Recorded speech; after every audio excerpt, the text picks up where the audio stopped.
Hello everyone and welcome back to the Genshin Impact Preludes series.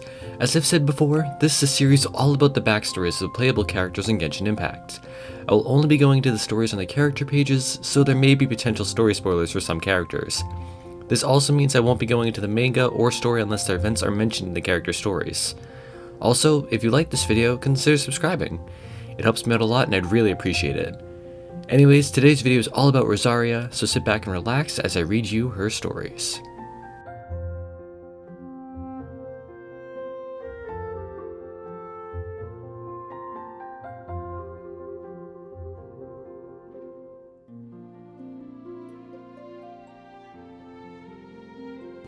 Rosaria is one of the sisters of Mondstadt's Church of Favonius.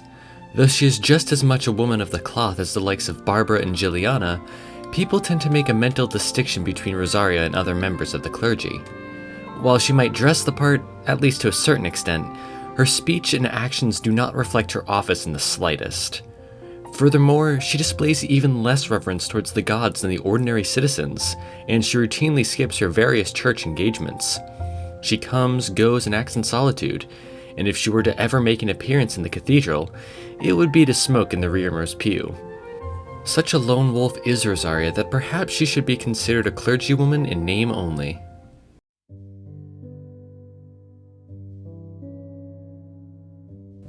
If Rosaria has been lectured once, she has been lectured 1,000 times before concerning her unorthodox behavior. For some reason, however, she has never faced any serious consequences for her transgressions. She does not work together with her church colleagues and only rarely shows up to celebratory events in the city. The strange and mysterious Rosaria moves about almost like a wisp of black smoke. Blink, and you'll miss her as she disappears into thin air. Her social interactions are never more than superficial, and the rest of the time she keeps herself to herself. However, Sister Victoria would say that the ever good-natured Barbara is the one person who has always made the effort to get close to Rosaria. Please don't smoke in the cathedral. Could you try to attend the ceremony on time next time? And hey, come back, I'm still talking to you. Barbara is forever anxiously chasing after Rosaria, urging her to complete her various daily tasks. Yet even when faced with Barbara, the beloved idol of Mondstadt, Rosaria remains completely unmoved. Surely her heart can't be completely made of stone.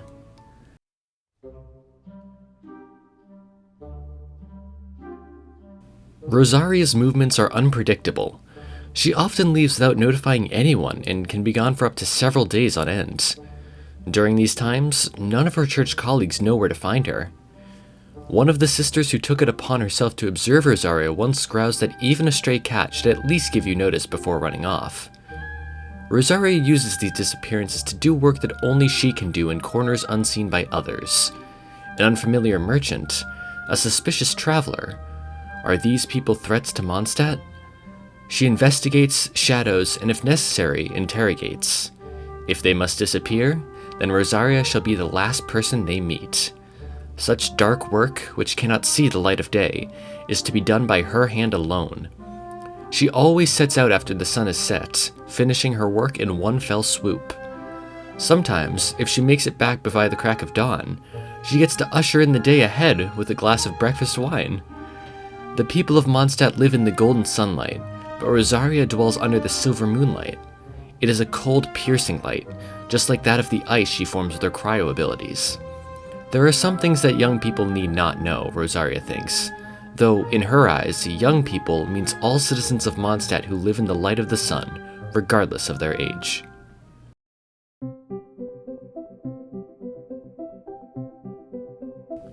Like a puff of smoke, the lackadaisical Rosaria is impossible to pin down. Nevertheless, once she takes a job, she can be relied on to handle it with the utmost professionalism. Lazy is the last word that anyone would use to describe her ruthless interrogations of suspicious individuals. She also possesses exceptional strength and knows the weaknesses of the human body like the back of her hand, and has no reservations about using this knowledge to kill. People know her as the lazy, chain-smoking sister, but behind the scenes, she is a formidable purveyor of justice. A strange fate for one who ostensibly basks in the light of the gods. What led her to become a blood-soaked slayer? Why does she stay silent while the others praise the gods for their protection? Perhaps it should come as no surprise that Rosaria was not born and bred in Mondstadt.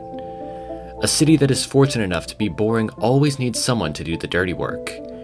Rosaria stubs her cigarette out as she speaks in her characteristically languid manner. And as far as I'm concerned, the things I deal with are far simpler than living the life of a traditional sister.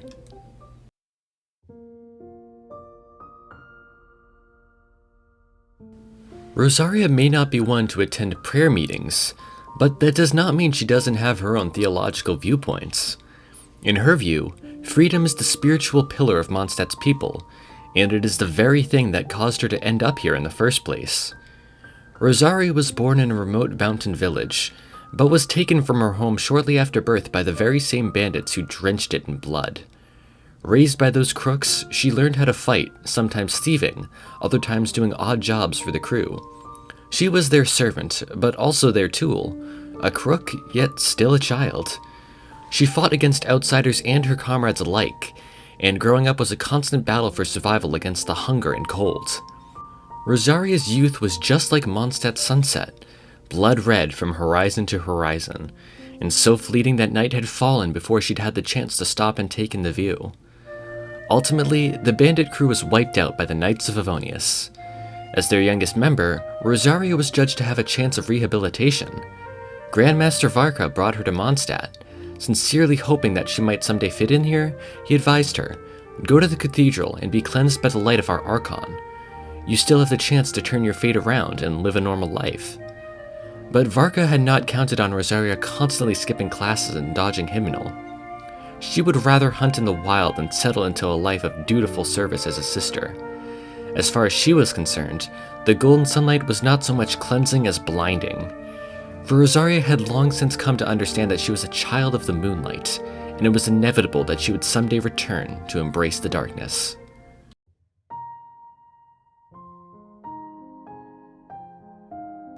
Rosaria, the church's #1 truant, became infamous for her absence very early on. "Miss Rosaria, please show a little more circumspection in your actions. You are a member of the church. How is it appropriate that you simply never turn up for hymn practice? Please calm down, Sister Ophelia. Miss Rosaria, I'm told that you have never attended a single one of your compulsory classes. Is that so?" "Yes." "Mother Maria, please look at this. Rosaria's theological essay is an utter mess. Miss Rosaria, if I may ask frankly, do you intend to do any work at all here at the church?" "No, I've already found other work." Rosaria never showed so much as a hint of anxiety in any of these exchanges. What's more, it was true, she had indeed found other work for herself, and much darker work at that. The unexpected twist was that she would ultimately end up doing this work under the aegis of the church. Rosaria the novice did not leave the clergy, but instead became Sister Rosaria without much incident. Nevertheless, when she's not on a mission, she does everything she can to avoid attending church activities, instead heading to the taverns to drink or scaling the city walls to view the scenery. And when she simply cannot escape a church engagement, you can be sure that she will be the first to leave. The instant the workday is done, Rosaria vanishes. Whether by bright day or dark night, there is one principle that she will never transgress: no overtime.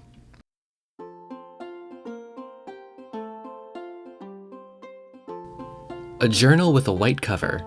The words Church of Favonius are inscribed on the cover. The handwriting is beautiful, but the content is the most of the most banal variety imaginable. Dandelion wine, now 80% off.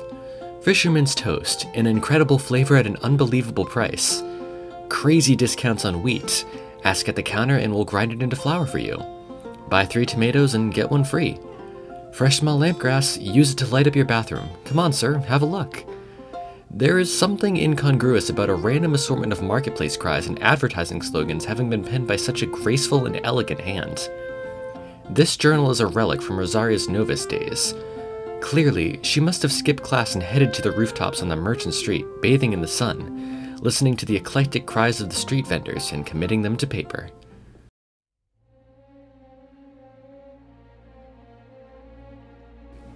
Rosaria's vision came to her on a particularly frigid night. Things were getting desperate for the bandit gang. People were starving and the food supplies were dwindling. Never able to eat her fill, Rosaria is driven by hunger to flee into the freezing wind, rather than continue another second with the hard labor she was forced to endure. One of the elders of the gang pursued her and brought her back. He was the very person who had taken her from the village of her birth, and the one who had taught her how to kill. Fleeing makes you a traitor, and traitors can only earn their freedom through victory in combat. The old bandit tossed Rosaria an old dagger. Well, come on then. Kill me and you can leave this place. I'm long in the tooth now, while you still got youth on your side. You can do this, can't ya? No one thought that she would be able to kill him, and yet the old lion would indeed fall by the newborn cub's claws. Thus did the bandits lose an old member and welcome a new one that very night. The bandits were reluctant to accept Rosaria at first, since she had slain one of their own, but they quickly had a change of heart after seeing the vision in her hand. Surely a vision wielder had to be far stronger than some old coot who was about to kick the bucket, right? And she ate less to boot, and they could save some food this way. Meanwhile, a question crept into Rosaria's frozen heart. Did he let me replace him on purpose? Could a false father have harbored genuine affection for a child he stole so arbitrarily? And those are all of Rosaria's stories. While she doesn't appear in the Mondstadt Archon quest, she does appear in Albedo's quest, as well as a few other different events, including the recent Of Drink of Dreaming event. Anyways, thank you so much for watching. I really hope you enjoyed this video. Have a wonderful day, and I'll see you all in the next video.